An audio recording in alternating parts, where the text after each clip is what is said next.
Well, I'll say it again, man. I think this is the last election. If Trump doesn't win, this is the last election. I think you're right. Okay, so many of you are aware that Joe Rogan now endorses Donald Trump in a very shocking announcement. Now, I found and pinpointed where in the podcast I think Joe Rogan finally makes the switch, where Elon Musk essentially convinces Joe Rogan, look, this is it. This is our last chance. We have to make this happen. And I'm also going to play you a clip where Joe Rogan talks about censorship and why he's happy Elon Musk bought X or Twitter. We all know comedians are all anti-censorship, especially Joe Rogan. So again, sit back, relax, and this is the moment where Joe Rogan makes the switch to being more Republican or conservative, if you will. Yeah. I think you're right. I think people, and a lot of people are waking up and realize that have been lifelong Democrats. Guys like Bill Ackman, guys like Chamath. Yeah, exactly. Tulsi Gabbard switched over to the Republicans. Yep. Like, there's a lot of people who their whole life they've been left-wing, and they realize, like, I can't do this anymore. You and I used to be Democrats. Yeah. So. Yeah. Yeah. It's nuts. It's nuts, man. And, well, I'll say it. Thank you so much for buying Twitter. You're Thank welcome. you so much. You're welcome. I'm not exaggerating when I think you changed the course of history. I really do. I really think you made a fork in the road. We were headed down a path of censorship and of control of narratives that is unprecedented. Forget about what they were able to do back when they had newspapers and the media under control. What they were doing with social media by suppressing information, and when you had a combined government effort, like with what they were doing with the laptop story. We have 51 former intelligence agents saying that this is Russian disinformation. Take it offline. And Twitter complied. If you didn't buy that, we wouldn't have known that. We had no idea. Exactly. No, it's.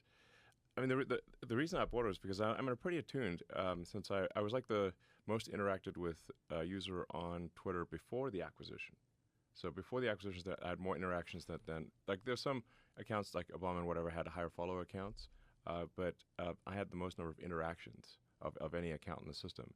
So I was very attuned to like if they change the system, I can tell immediately.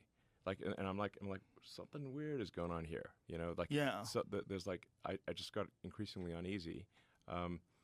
And obviously, when they deplatformed a sitting president, you know, deplatformed Trump, that was just insane.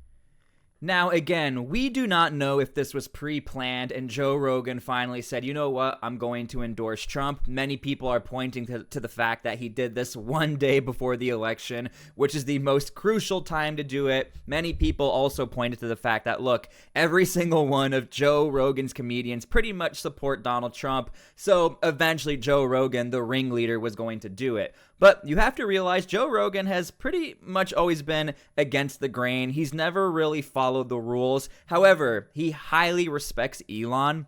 And I think the fact that Elon showed up to his podcast, the richest man in the world, the busiest man in the world, the top 20 player in the game of Diablo in the world, I think Joe Rogan appreciates that and supports that. And I think Joe Rogan is seeing what a lot of other people are seeing. All of these Democrats are now converting over to the Republican Party, to the conservative side, because they are seeing the anti-free speech. They're seeing all of these random things that Democrats were for are now against, and a bunch of Democrats are tired of it. People like Joe Rogan, again, the guy with the biggest podcast in the world. So this is a massive deal, and yeah, we'll see whether or not this makes a big difference. And whether or not Trump gets elected, I do think this will be a new wave of Democrats now entering into the Republican sphere. And if anything, if Trump does lose, I think we will see even more people become Republican or Democrat. If Joe Rogan is making the switch, we know many others are going to as well.